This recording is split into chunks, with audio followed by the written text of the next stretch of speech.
conectamos con el mundo. Estas son las noticias. Panorama de noticias.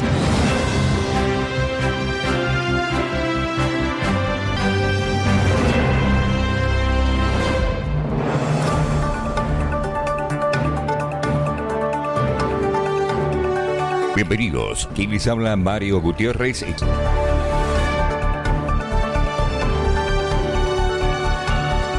Principales titulares. Nacionales. Milei anunció una baja gradual de retenciones al trigo, la cebada y la soja. El presidente Javier Milei anunció este jueves la baja gradual de los derechos de exportación al trigo, la cebada y la soja hasta el 2028. Y también retenciones cero a las industrias automotriz, petroquímicas y maquinarias por un año. En el caso del trigo y de la cebada, la alícuota de retenciones pasará de 7,5% al 5,5% a partir de junio de este año, detalló el jefe del Estado al encabezar el acto por el 172 aniversario de la Bolsa de Cereales de Buenos Aires. A partir de enero del 2027, según venga la recaudación, vamos a bajar las retenciones de la soja entre 1/4 punto y medio punto por mes de manera continuada hasta el año 2028, si nosotros reelegimos, aclaró el presidente. No solamente vamos a bajar retenciones al sector agropecuario, también le vamos a bajar a la industria a partir de julio del 2026 hasta junio del 2027. A la industria automotriz, a la industria petroquímica y las maquinarias. Vamos a ir a cero. Ahora también es bajar impuestos. Nada de eso de hay que pagar los impuestos alegremente. Los impuestos son un robo, nadie los paga por gusto. Entonces nuestra misión es achicar el Estado. ¿Para qué? Para bajar impuestos. Y de eso les quiero hablar hoy. En este momento les quiero anunciar que vamos a bajar las retenciones de trigo y cebada de 7,5 a 5,5% a partir de junio 26. Pero no solo eso, sería injusto si nos olvidamos de la soja. Y a partir de enero del 2027, según venga la recaudación, vamos a bajar entre 1/4 punto y medio punto por mes de manera continuada hasta el año 2028 si nosotros reelegimos. Economía. El Fondo Monetario Internacional aprobó la revisión del acuerdo y destrabó reembolsos de $1.000 millones. El Fondo Monetario Internacional confirmó este jueves la aprobación de la segunda revisión del acuerdo con la Argentina por $20.000 millones, por lo que destrabó el desembolso correspondiente a los $1.000 millones. Este jueves a la mañana, el viceministro de Economía, José Luis Daza, adelantó que el directorio del Fondo Monetario Internacional iba a tratar la segunda revisión. Hoy va al directorio.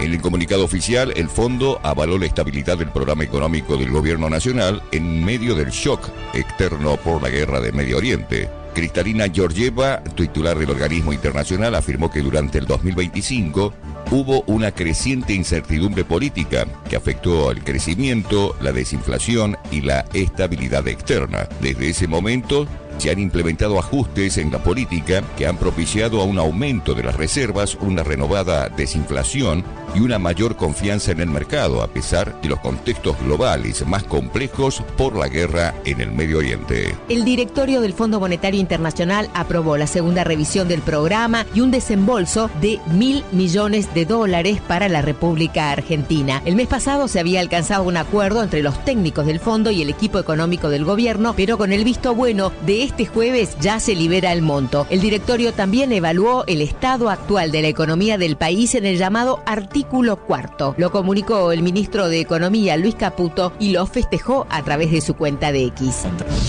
Nacionales. Nueva ley de medios. Milei busca controlar el patrimonio de los periodistas. El gobierno nacional ultima los detalles de un proyecto de ley que reforma la ley de medios sancionada en el año 2009. La iniciativa, diseñada en absoluto hermetismo por los equipos legales de la Casa Rosada, busca desregular el mercado de las telecomunicaciones y obligar a los periodistas a presentar declaraciones juradas de sus bienes, bajo la figura legal de personas expuestas políticamente. El segundo pilar es eliminar las trabas comerciales mediante la flexibilización en el sistema de licencias, la reducción de las fiscalizaciones del ENACOM y la quita de obligaciones sobre los contenidos mínimos. Esta reforma de la prensa forma parte de un paquete más amplio de 10 leyes que el oficialismo enviará próximamente al Congreso. El listado incluye también modificaciones en la ley de etiquetado frontal, la creación de juicio por jurados, una reforma interna del CONICET, una ley de ludopatía y normativas de regulación de la competencia. Javier Milei, Manuel Adorni, 3 horas desde la mañana, un desayuno que comenzó con repaso de agenda y los proyectos legislativos que viene amagando el gobierno que va a enviar al Congreso Nacional, este paquete de 10 leyes que vamos a enlistar ahora y que no son oficiales todavía, pero algunas están más confirmadas que otras, como el Superrigi, la ley de lobby, la ley de etiquetado frontal, atención, porque se vienen cambios en los octógonos. Obviamente tiene que pasar el filtro del Congreso.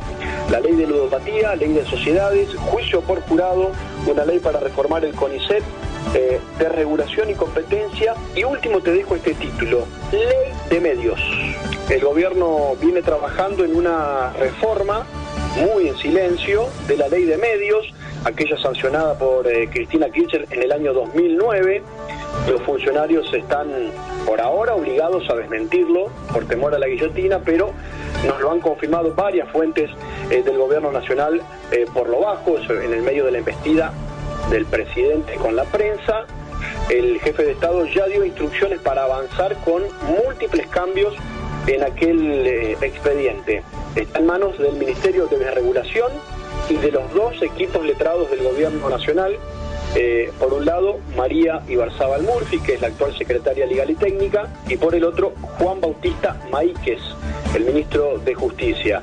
Ellos 2 están trabajando y le aconsejaron al presidente presentarlo a través del Congreso vía proyecto de ley, no vía resolución como pretendía el jefe de Estado. Le hicieron entender que era improcedente. Que los periodistas, por un lado, se han declarado personas expuestas políticamente, tal como ocurre con los funcionarios del Poder Ejecutivo, Legislativo y Judicial.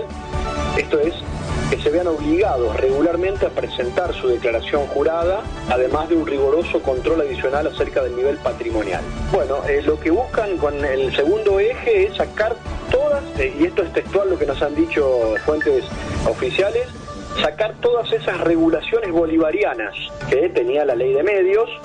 Quiere salir del concepto que marcaba la ley de medios K, que era una locura. Sacar todas las trabas que hay en el mercado, desregulando y sacando al Estado de lugares que no tiene que estar. Eso es lo que nos han dicho, así literal, tal cual se los estoy contando. Se debate puertas adentro acerca de cuántas flexibilizaciones habrá en el sistema de licencias, en las fiscalizaciones de ENACOM, en las obligaciones de contenidos mínimos, en la disolución de algunas áreas y en la tan discutida concentración de todo el esquema de telecomunicaciones. Así que se vienen cambios y esto se va a conocer más temprano que tarde porque forma parte de este paquete de 10 leyes que el gobierno va a enviar próximamente al Congreso y que nosotros les estamos anticipando ya con un detalle un poco mayor al que está circulando. Internacionales. En el sur de los Estados Unidos, de costa a costa, el tema de Castro, de los Castro, de la larguísima dictadura de más de 67 años, es un tema que siempre ha quedado en carne viva, transmitidos de padres a hijos y a nietos. Entonces, recordemos además que Marco Rubio es hijo de 2 cubanos, 2 cubanos que se fueron a vivir a Estados Unidos antes de la llegada de los Castro al poder, pero que obviamente tiene una inmensa vinculación. Y en el caso específico del sur de los Estados Unidos, esto sumado a la acción en este momento de Trump contra el narcogobernador de Sinaloa, al que en cualquier momento lo van a ir a buscar los norteamericanos, como fueron a buscar al Mencho, al líder de Jalisco Nueva Generación, le va creando una masa de maniobra, una explicación política de cara al 3 de noviembre. No se puede analizar ninguna de las cosas que hace el gobierno de Trump o la oposición demócrata en los Estados Unidos sin el contexto que venimos hablando contigo sobre las elecciones del 3 de noviembre. Pero además de esto, lo que tenemos que ver es que todo lo que está ocurriendo últimamente lo enfoca Donald Trump en campaña electoral. Cuando Donald Trump ataca a New York Times, a Wall Street Journal, a CNN, está atacando a lo que siente son los voceros de la oposición para las elecciones del 3 de noviembre. Cuando le da la Casa Blanca una vez a Marco Rubio y otra vez a Vance, lo que está diciendo es: acá están los dos que pueden dentro de unos años heredar mi legado porque yo no tengo reelección.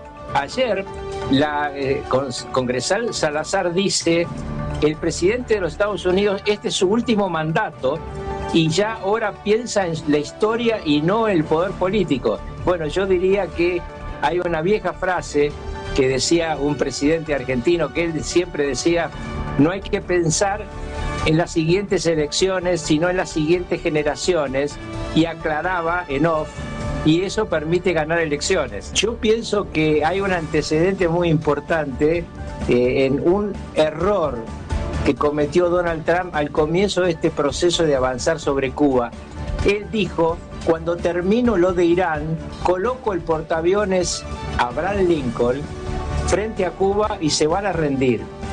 Pues yo decía, bueno, pero el Abraham Lincoln no se está moviendo de su actual posición. Cuando uno ve su posición, se mueve un poco, pero no se está acercando al Caribe. Quien entró al Caribe es el Nimitz, que estaba en operaciones en el Atlántico Sur. Justamente estuvo frente a las costas argentinas y frente a las costas brasileras haciendo un proceso de entrenamiento.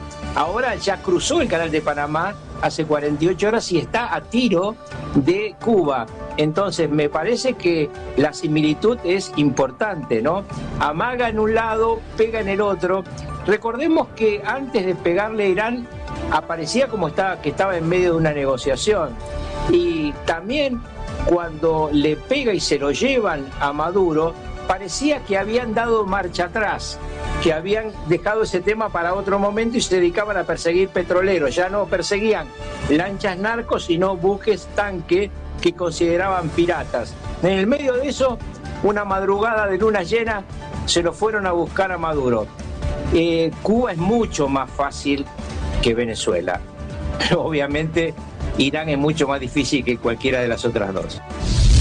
Turismo. GOL lanza una nueva conexión aérea entre Salta y Río de Janeiro desde el mes de diciembre. El gerente general de Desarrollo Internacional de GOL, Líneas Aéreas, Luciano Arizaga, anunció la nueva conexión aérea entre Salta y Río de Janeiro. A partir del 17 de diciembre, la empresa GOL comenzará a operar en la ruta de Río de Janeiro a Salta, facilitando el traslado de pasajeros del norte argentino hacia Brasil y sus conexiones. Arizaga destacó que saliendo de Salta los días lunes y viernes y el tramo de Río de Janeiro a Salta los días jueves y domingos. Además, el directorio subrayó la importancia de este nuevo servicio para promover el turismo en Salta. La llegada de esta conexión permite que más viajeros conozcan las bellezas de Salta la Linda, según lo expresado por el gerente. Tecnología. Las tormentas de Júpiter generan rayos 100 veces más poderosos que en la Tierra. En el planeta Júpiter, conocido por sus enormes tormentas, algunas de las cuales han estado activas durante siglos, recientemente científicos de la Universidad de California, Berkeley, hallaron que estos masivos fenómenos atmosféricos pueden generar rayos mucho más potentes que los que se observan en el planeta Tierra. Utilizando datos de la sonda Juno de la NASA, los investigadores determinaron que ciertos destellos de rayos en Júpiter pueden ser hasta 100 veces más fuertes que los rayos terrestres e incluso podrían ser más intensos. Estas conclusiones se obtuvieron gracias al radiómetro de microondas de Juno, un instrumento que ha estado estudiando la atmósfera de Júpiter desde que la sonda entró en órbita en el año 2016. En la Tierra, un rayo típico libera alrededor de 1 gigajulio de energía, o 1.000 millones de julios. Este contenido de electricidad es suficiente como para abastecer aproximadamente a 200 hogares promedios durante una hora. WOM estima que los rayos en Júpiter pueden liberar entre 500 y posiblemente 10.000 veces más energía que los rayos en el planeta Tierra. Córdoba. FETAP postergó la suspensión de los pasajes gratuitos en el interior de Córdoba. La Federación de Empresarios del Transporte Automotor de Pasajeros de Córdoba, la FETAP, anunció este jueves por la tarde la postergación momentánea de la medida que contemplaba dejar de sostener los distintos regímenes de gratuicidad y franquicias vigentes en el sistema de transporte interurbano y urbano en el interior de la provincia de Córdoba. La decisión se adoptó luego de una convocatoria realizada por el gobierno de la provincia de Córdoba para este viernes 22 de mayo, con el objetivo de abrir una instancia de diálogo que permita avanzar en una solución integral para la crítica situación económica y financiera que atraviesa el sector. De acuerdo con el comunicado difundido por la entidad empresaria, continuarán las reuniones de trabajo junto a la Secretaría de Transporte y los ministros de Economía y Gestión Pública y de Justicia y Trabajo. De esta manera, los usuarios alcanzados por los distintos programas de beneficios podrían seguir utilizando normalmente los descuentos y franquicias vigentes en el transporte público. Entre los sectores contemplados se encuentran las personas con discapacidad y los acompañantes, pacientes con enfermedades crónicas de largo tratamiento, personal policial, bomberos, agentes penitenciarios, menores de hasta 5 años y otros beneficiarios del programa de asistencia al transporte. Según precisaron, el ERCEP advirtió a las empresas que podrían aplicarse multas y sanciones económicas severas en casos de avanzar con la suspensión de estos beneficios. El organismo remarcó que una medida de esta característica no puede ser adoptada de manera unilateral. Mendoza. Les anticipamos las celebraciones patrias en Mendoza y cómo estará la temperatura el fin de semana. Mendoza se suma con diversas actividades a la celebración de los 208 años de la Revolución de Mayo. Peñas folclóricas, chocolate caliente, locro para disfrutar en familia y con música en vivo. Aunque con temperaturas muy bajas, principalmente en el paso Cristo Redentor hacia Chile, que se pronostican unos 10 grados bajo cero de mínima y 2 grados bajo cero de máxima, aunque en Mendoza capital las temperaturas serían más elevadas para festejar los eventos patrios. Bueno, Mendoza obviamente tiene una agenda cargadísima, como todo el país, de tradiciones y actividades, pero el ojo bien puesto en el cielo y sobre todo en el abrigo. El viernes se anticipa una jornada con cielo completamente despejado, donde el problema son las heladas que se esperan hacia la madrugada. Es importante decir que se espera una mínima de 3 grados tan solo y una máxima en el Gran Mendoza que llegará a los 14 grados. Para quienes estén planeando cruzar la cordillera, les contamos que actualmente el Paso Cristo Redentor Internacional, por supuesto, y el Paso Pehuenche en el sur están habilitados para todo tipo de vehículos en ambos sentidos. El buen tiempo va a acompañar a alta montaña, viernes y también el sábado, con temperaturas sí muy extremas en la zona de Cuevas, que rondarán los 10 grados bajo cero y 2 grados bajo cero de máxima. Realmente unas temperaturas muy extremas, pensando en sobre todo en los choferes de transportes de cargas, ¿no?, que tienen que pasar justamente con esas temperaturas al vecino país. Atención, porque hay nevadas en cordillera a partir del domingo. Podrían complicarse las condiciones para el fin de semana largo. ¿Dónde celebramos la patria? Bueno, darles algunas ideas. Primero, el sábado 24 de mayo con preparaciones de desfiles militares, inclusive por la noche va a haber una emocionante velada patriótica que contará con los acordes en vivo de la banda del ejército. Y el domingo 25 de mayo, el festejo se traslada al Gran Hotel de Uspallata, donde el Centro de Empleados de Comercio, que está a cargo de este hotel, organizó un gran almuerzo criollo para todos sus afiliados.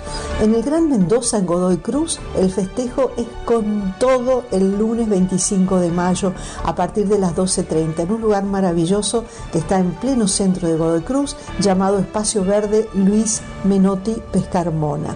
Una gigantesca peña popular con entrada gratuita para ir con reposera, manta y equipo de mate a partir del mediodía, propuestas gastronómicas y sobre todo un menú patrio de 10.000 pesos. Hay una grilla artística preciosa, bien cuyana, con ballet locales, la música de Germán Olivares, Sueños Cuyanos, el gran cierre a cargo de La Rienda para poder bailar. Así que ya saben, operativo 25 de mayo, frontera abierta y arrancar con todo para poder disfrutar también de nuestra patria, por supuesto, en los distintos departamentos.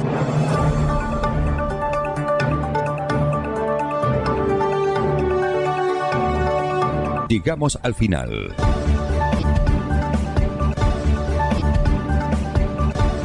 Estás escuchando Radio Boom Show. Los invitamos para nuestro próximo informativo.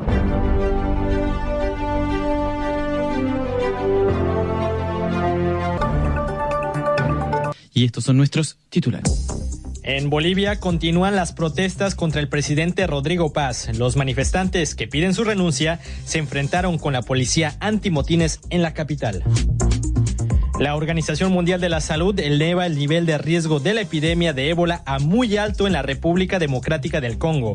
A nivel mundial, el nivel de alerta es bajo.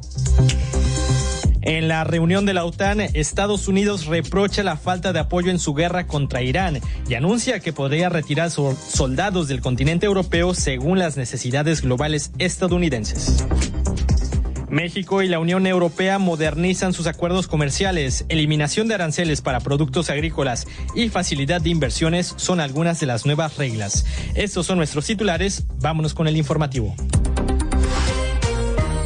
Comenzamos este noticiero en Suecia, donde este viernes se reunieron los ministros de Relaciones Exteriores de la OTAN. La atención estuvo centrada en Marco Rubio, el secretario de Estado de los Estados Unidos, quien reprochó a los europeos su falta de apoyo en la guerra contra Irán. Les dijo que Estados Unidos puede reducir su presencia militar según sus compromisos globales. No obstante, este viernes por la tarde llegaron a Polonia 3 aviones de combate F-35 y en la víspera Trump anunció el envío de 5,000 soldados adicionales a este país fronterizo con Ucrania. Rubio aseguró que miembros de la OTAN podrían crear un plan B para desbloquear el estrecho de Hormuz, porque es un interés de todos. Escuchémoslo. Es una vía marítima internacional. Es inaceptable. No podemos dejar que eso ocurra, porque si ocurre en el estrecho de Hormuz, podría ocurrir también en otros 5 lugares del mundo. Cualquier país podría decir, pues bien, nosotros también queremos hacer lo mismo. Todo esto sin mencionar lo vital y estratégico que es este estrecho para todos los países aquí representados. Y de hecho, para muchos otros países que no están representados aquí, especialmente en la región Indo-Pacífica. Hasta el momento no hay nuevas informaciones sobre las negociaciones entre Estados Unidos e Irán. Lo último es la llegada este viernes a Teherán del jefe del ejército pakistaní, Asim Munir, el mediador de los países en conflicto. Sin embargo, la presencia de un alto cargo pakistaní no significa que se haya alcanzado una situación decisiva, afirmó el vocero de la Cancillería iraní, Esmail Bakai, pues las divergencias aún son muy profundas y extensas, según sus palabras. Los activistas de la flotilla para Gaza llegaron este jueves a Turquía. Fueron recibidos en el aeropuerto internacional de Estambul, la capital. Algunos tenían heridas y otros fueron trasladados en ambulancia debido a la gravedad de los golpes de las autoridades de Israel. Un video causó indignación internacional porque aparecían arrodillados, esposados, humillados por las autoridades de Israel. El español Santiago González Vallejo viajaba en esa flotilla de 430 activistas humanitarios. Este es su testimonio sobre los maltratos que recibieron. Digamos que todas las personas, hombres, hemos recibido golpes y magulladuras, tanto hombres como mujeres hemos sufrido erosiones en nuestras diferentes partes del cuerpo. Las esposas y grilletes nos han dejado marcas en las muñecas, en los tobillos, y aparte de eso hay otras personas que han recibido golpes más intensos que otros, y por lo que yo conozco hay 2 personas hospitalizadas. Una francesa que recibió una bala de goma en el barco que yo iba y que la están poniendo puntos. Y el capitán de un barco está hospitalizado y le están extrayendo líquido de los pulmones. Es un belga que está trabajando en Noruega.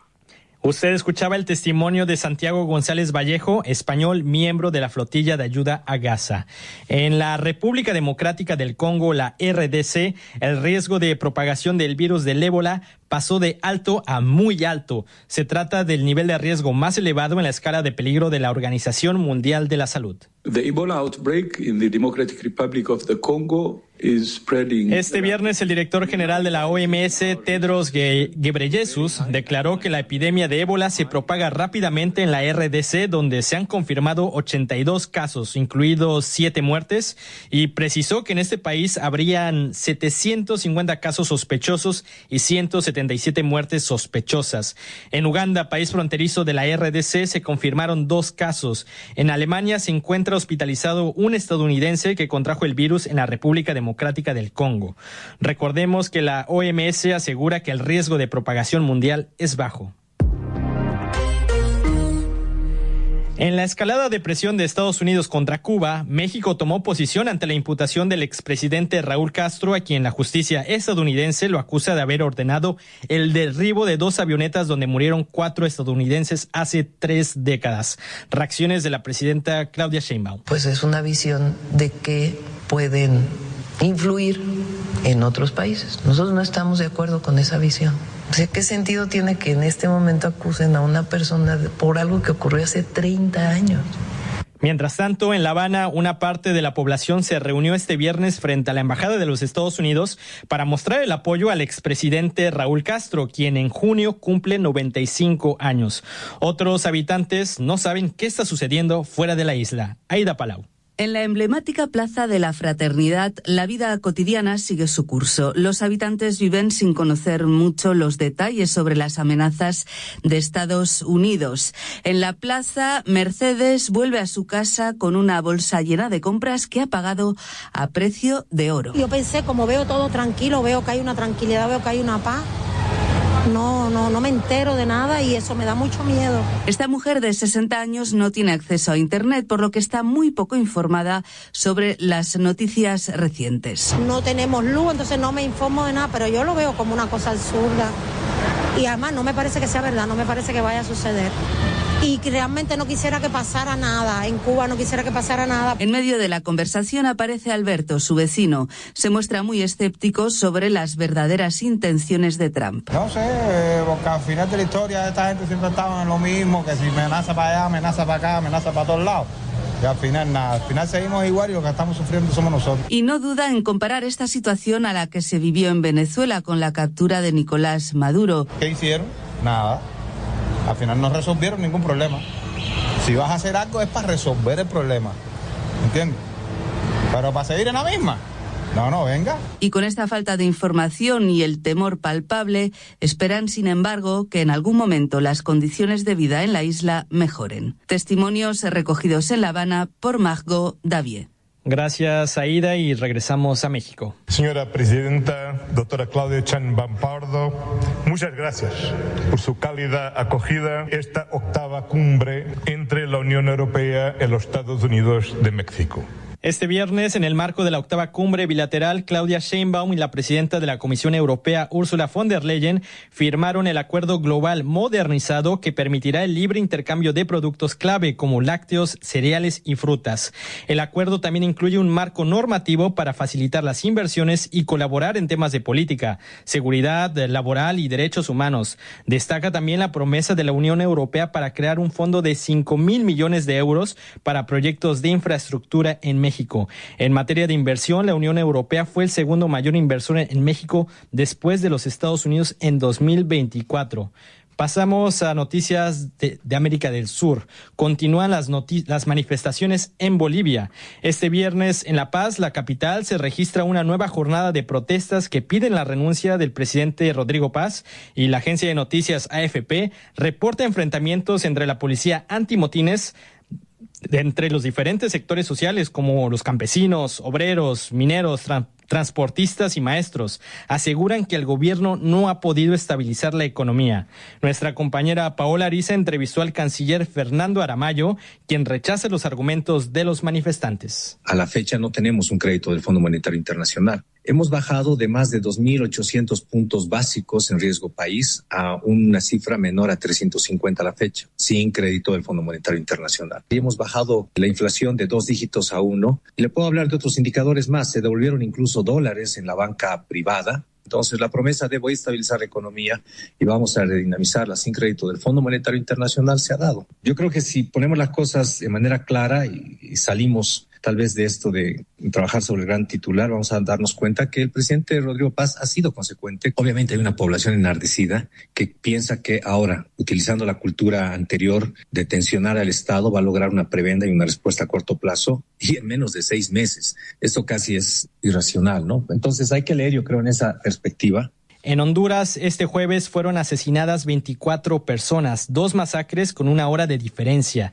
5 policías fueron secuestrados y asesinados en el departamento de Cortés, frontera con Guatemala, cuando intentaban capturar a un narcotraficante. 1 hora antes, en el departamento de Colón, 19 trabajadores de una finca de Palma de África fueron asesinados cuando se disponían a trabajar. Corresponsal en Honduras, Celia Puset. Los cuerpos fueron encontrados con sus botas puestas en una finca de Palma Africana. En el momento de la masacre, hombres, mujeres e incluso menores de edad se preparaban para un día de trabajo en los campos del Valle del Aguán. Aún no se sabe los motivos de la masacre. Pues sin duda hay una población con mucho miedo. Soy Leonel George de la Coordinadora de Organizaciones Populares del Aguán y es un miedo real porque ahí están los asesinatos, ahí están los desplazamientos. Según él, la violencia proviene de la codicia por la palma africana, cuyo aceite es el segundo producto de exportación del país. Las comunidades se enfrentan a otras comunidades y empresas que operen bajo la protección de grupos armados, permiten el hostigamiento, las amenazas y los asesinatos que quedan en total impunidad. La concentración de tierra y la industria de palma produce conflictos desde hace décadas. Nelson Castañeda, director de seguridad de la Asociación para una Sociedad Más Justa, señala un abandono estatal en esta zona. Zonas que incluso Estados Unidos declaró como zonas sin ley por esa misma situación, porque la ley, la justicia no llega. Y muchas veces hasta por temor, los operadores de justicia y las fuerzas del orden público no actúan. Esta semana el Congreso Nacional aprobó una serie de reformas para combatir el crimen organizado. Celia Puset, Tegucigalpa. El Senado de Estados Unidos confirmó este miércoles a Kevin Warsh como presidente de la Reserva Federal para un mandato de 4 años. Paola Ariza. Kevin Warsh reemplaza en la presidencia del Banco Central de Estados Unidos a Jerome Powell, a quien Trump criticó insistentemente desde que asumió su segundo mandato. Y es que Warsh regresa a la Fed 20 años después de haber ingresado a la institución como gobernador en 2006. En ese entonces, con 35 años, se convirtió en el integrante de la Fed más joven de la historia. Este viernes juró su cargo en la Casa Blanca en presencia de Trump, algo que no ocurría desde 1987, cuando Alan Greenspan hizo lo propio ante el entonces presidente Ronald Reagan. Mientras que la oposición demócrata ve a Warsh como alguien que obedece a Trump, él se comprometió ante el Senado a velar por la independencia de la política monetaria. Recordemos que Trump ha ejercido una presión sin precedentes sobre el Banco Central para que reduzca las tasas de interés, intentando destituir a una gobernadora de la Fed y promoviendo una investigación penal contra el predecesor de Warsh, Jerome Powell. Mientras han continuado los ataques a embarcaciones en el Caribe y Pacífico por parte de los Estados Unidos, señalándolas de tener vínculos al narcotráfico sin aportar pruebas, organizaciones de derechos humanos alertan sobre la necesidad de investigar esos hechos sin precedentes y que violan el derecho internacional. En los alrededores de Manta, una localidad ecuatoriana del Pacífico, sus pescadores temen salir a trabajar. Es un informe de Paola Ariza. La pequeña comunidad ecuatoriana de San Mateo en Manta ya cuenta 2 embarcaciones atacadas por Estados Unidos desde marzo, según un informe del Comité Permanente por la Defensa de los Derechos Humanos.